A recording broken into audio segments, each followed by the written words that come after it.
Welcome to another speech practice video. To see the other ones and hear more about shadowing exercises, you can visit this playlist. I'm going to read a passage that discusses work-life balance.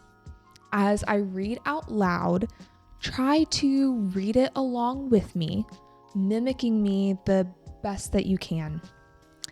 And as always, the PDF with the script and the audio link is down below, so you can practice with just those if that's what you like. All right, let's do it.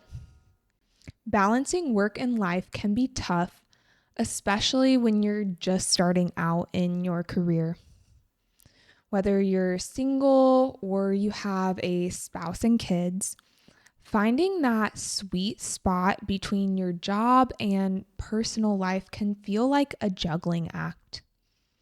But trust me, it's not just you. Everyone struggles with this. The first and biggest tip is to set boundaries. When you're working, focus on work. But when it's time to clock out, then really clock out. Turn off those work notifications and step away from your phone and laptop. It's easy to get caught up in trying to do just a little more, especially if you're working from home, but giving yourself time to recharge is crucial. Now, I know this can be difficult to do, especially with the hard work ethic in Vietnam, but just do what you can. If you can't fully step away from work every day, maybe especially try to do that at least one day a week and when you're on vacation. In those instances, communicate with coworkers to see if they can cover for you. Set up automatic replies on your email saying that you're out of the office, but we'll get back with them soon. Do the same on Zalo if you have a business profile. Then don't do any work on those days. In the long run, I think you will see that your quality of work will improve when you truly take that time off to rest. Another important thing is to prioritize your tasks. Not everything on your to-do list is urgent, so figure out what needs to be done and what can wait. Understanding this will help you manage your time better and avoid unnecessary stress. And don't be afraid to say no sometimes.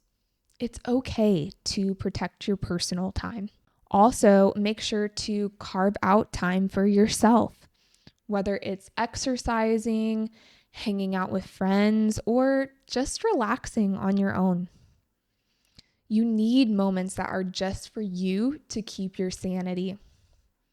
If you're someone with family responsibilities, it's even more important to have a support system. Don't hesitate to ask for help when you need it, and try to delegate tasks at home when possible. Lastly, remember that work-life balance isn't a one-size-fits-all thing. What works for someone else might not work for you, so be patient with yourself as you figure out what balance looks like in your life. It's a journey, and it's okay to make adjustments along the way. You've got this. All right, guys, I hope this was helpful for you. I encourage you to keep practicing this over and over to a point where you don't have to rely on the script so that you can build your fluency. Stay tuned for next week's video. Goodbye for now.